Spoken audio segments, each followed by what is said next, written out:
I just had to let you know you're. She a happy baby, she a happy baby. Assalamualaikum warahmatullahi wabarakatuh. Perkenalkan, saya Azna Alaya dengan NPM 248620610032. Pada hari ini saya akan melakukan video untuk melengkapi tugas mata kuliah Public Speaking dengan dosen pengampu Ibu Intan Zuhra, MPD. Baiklah, pada hari ini saya akan menjelaskan tentang pembelajaran menyenangkan untuk anak sekolah dasar. Nah, pembelajaran menyenangkan itu ialah pembelajaran yang dapat meningkatkan motivasi, keterlibatan, dan juga hasil belajar sekolah dasar.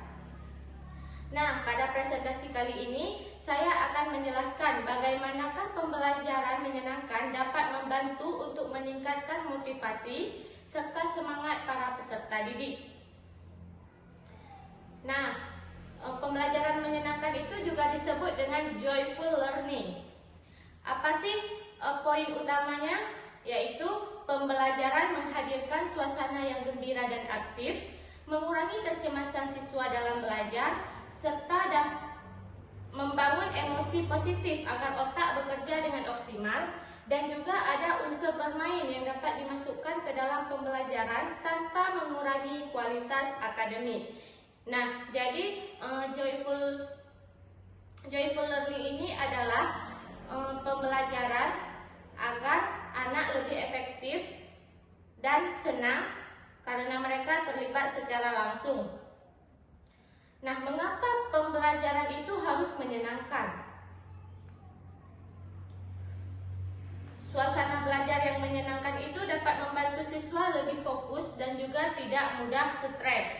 Nah, untuk itu pembelajaran yang menyenangkan itu membuat anak-anak menjadi lebih mudah mengingat apa saja informasi yang disampaikan oleh gurunya. Anak-anak menjadi lebih cepat tahu dan juga mengurangi tekanan belajar pada anak-anak. Selanjutnya adalah karakteristik pembelajaran ideal.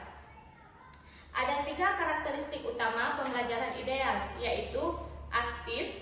Aktif adalah siswa melakukan praktik dan eksperimen, bukan hanya mendengarkan penjelasan dari guru. Yang kedua, sosial. Mereka belajar melalui interaksi antar sesama, bukan hanya belajar secara individu.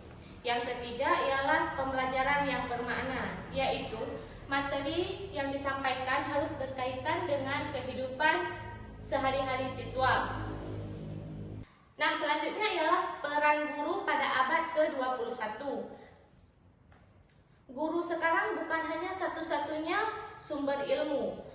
Nah, peran guru itu ialah yang pertama sebagai fasilitator, yaitu menyediakan lingkungan belajar yang aman dan juga menarik. Yang kedua ialah guru sebagai motivator, yaitu memberikan semangat dan umpan balik yang positif kepada peserta didik.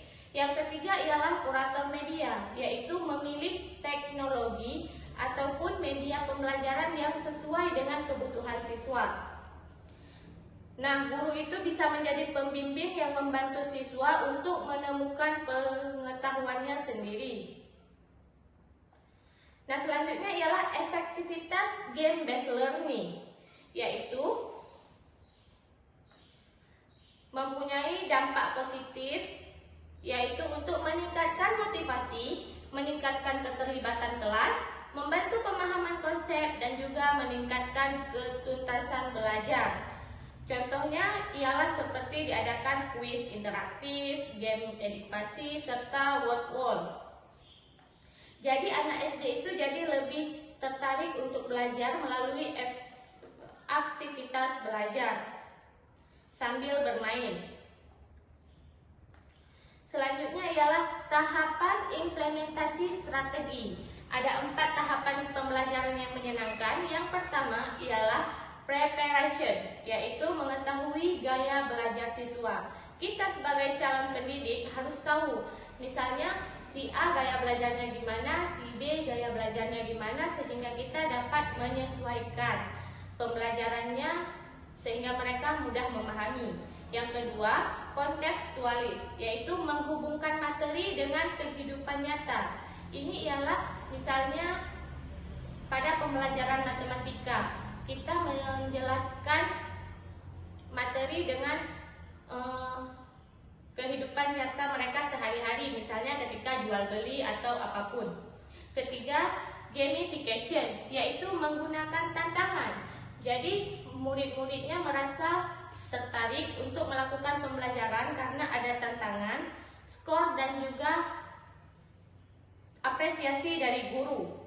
Yang keempat ialah reflection, yaitu guru mengajak siswa untuk mengevaluasi perasaan dan pemahaman mereka. Intinya pembelajaran dirancang itu secara bertahap agar siswa aktif dan juga fokus. Selanjutnya ialah integrasi ice breaking. Jadi sebelum memulai pembelajaran ataupun di tengah-tengah pembelajaran ketika anak-anak sudah mulai bosan, kita sebagai pendidik bisa melakukan ice breaking. Nah, ice breaking ini bisa meningkatkan fokus dan juga minat belajar siswa hingga 85%. Contohnya seperti tepuk semangat dan lain sebagainya.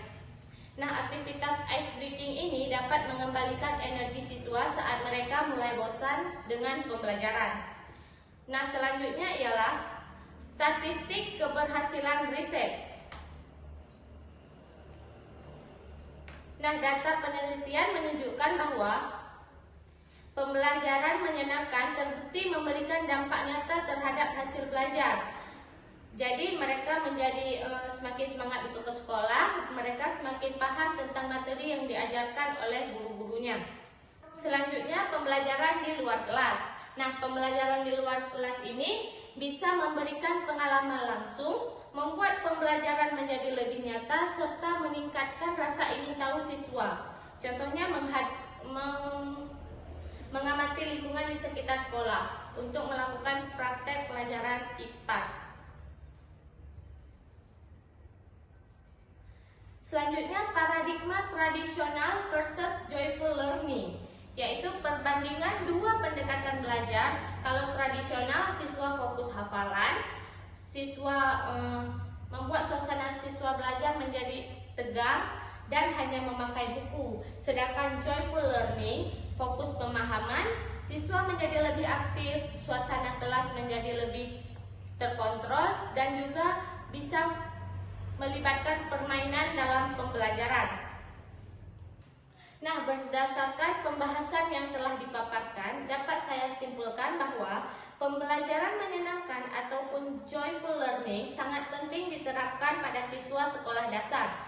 Pembelajaran yang aktif, interaktif, dan kreatif mampu meningkatkan motivasi, kepercayaan diri, serta hasil belajar siswa. Oleh karena itu, guru perlu menciptakan suasana kelas yang nyaman, aman, dan juga menarik agar proses belajar tidak hanya efektif tetapi juga menyenangkan bagi anak. Demikian presentasi yang dapat saya sampaikan. Mohon maaf apabila ada kekurangan dan salah kata. Sekian dari saya. Wabillahi taufiq wal hidayah. Wassalamualaikum warahmatullahi wabarakatuh.